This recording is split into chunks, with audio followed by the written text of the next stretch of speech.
আসসালামু আলাইকুম। চলেন আজ আপনাদের দেখাই ছাদের ড্রাগন গাছে কতগুলা ফুল আসছে। লাস্ট 2-3 বছর ধরেই এই গাছটায় 2-3টা করে ফল হয়। তো এবারও 4টা ফুল আসছে। তো একটা ফুল থেকে অলরেডি ফল বের হয়েছে। সেটা হচ্ছে এই যে উপরের এইটা, 2 দিন আগে এটার খুব সুন্দর একটা ফুল হয়েছিল।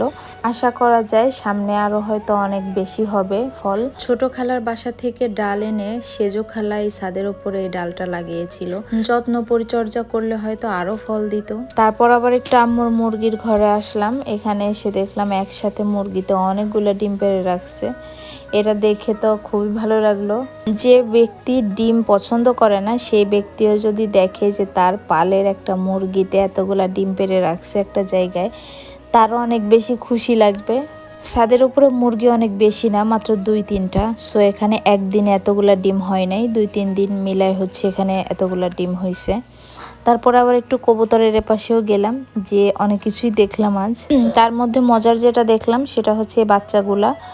নর্মালি তো বাচ্চা অনেকই হয়, অনেক বলতে কি এখানে তোর কবুতর অনেক বেশি না, অল্প কিছু কবুতর। তো সেখান থেকে যাই হোক 2-4 জোড়া যতটুকুই যা বাচ্চা দেয়, তো সেগুলো কখনো এসে এভাবে আমার দেখা হয় না বা আমি দেখিও না। কিন্তু আজ হঠাৎই ছোট ছোট বাচ্চাগুলো দেখে খুব ভালো লাগলো।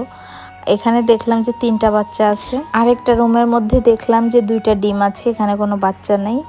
তারপর আমি প্রত্যেকটা রুমই দেখছিলাম যে এর মধ্যে কোনো ডিম আছে কিনা বা বাচ্চা আছে কিনা, কিন্তু না, সবগুলা রুমে একদম ফাঁকা ছিল। জাস্ট লাস্ট এই একটা রুমের মধ্যে এসে দেখলাম একটা ডিম আছে। এখানেও 2টা ডিম নেই, জাস্ট একটা ডিম। জানি না আরেকটা ডিম কি হয়েছে, খেয়ে ফেলছে কিনা। তো এখন লাস্ট কয়েকটা কথা বলি। আম্মুর মনটা অনেক খারাপ, কারণ এত কষ্ট করে যখন ছোট্ট থেকে এই জায়গাটায় কয়েকটা হাঁস মুরগি বড় করে যখন নিচে নিয়ে যাওয়া হয়, নিচে নেওয়া পরে হয় অসুস্থ হয়ে যায়, নয়তো কুকুরে খেয়ে ফেলে, নয়তো হারাই যায়, নয়তো কোথাও চলে যায়। আশেপাশের মাঠে ঘাটে পুকুরে যাওয়া পরে বাড়ি চিনে অনেক সময় আসতেও পারে না। তো নিচে হাঁসের ঘরে মাত্র 6টা হাঁসই ছিল। 6টার 4টা হচ্ছে মেয়ে, 2টো ছেলে। তো 4টা মেয়ে হাঁসি রেগুলার ডিম দিত। তো লাস্ট গতকাল হঠাৎ কি করে, কেন বা কিসের জন্য কেউই জানি না, মানে জবাই করতেও সময় দিচ্ছিল না। হঠাৎ করে আর কি ভালো হাঁস বাহিরে গেছে সকালবেলা। তো সন্ধ্যাবেলা যখন হাঁস বাসায় আসছে, এতটা অসুস্থ হয়ে আসছে যে জবাই করারও সময় দিচ্ছিল না, এত বেশি অসুস্থ হয়ে গেছিল।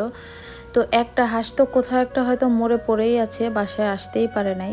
বাকি 5টা আসছে, কিন্তু আসার পরেই 4টাকে ইনস্ট্যান্ট জবাই করতে হয়েছে, আর একটা শুধু জীবিত আছে। আসলে কি হয়েছে কি বা আশয় বিষয়ে কিছুই বোঝা যায় নাই। তো যাই হোক, এই ছিল হচ্ছে পরে একটা হাঁস ওই যে একা একা ঘুরে বেড়াচ্ছে। তো গত রাতে একসাথে তো এতগুলা ছোলা কাটা সম্ভব না, এই জন্য ফ্রিজ ওভাবেই রেখে দিয়েছিল। তো আম্মু এখন 2টো নিয়ে নিচেই চলে আসছে, ছোলা কাটার প্রসেসিং হবে।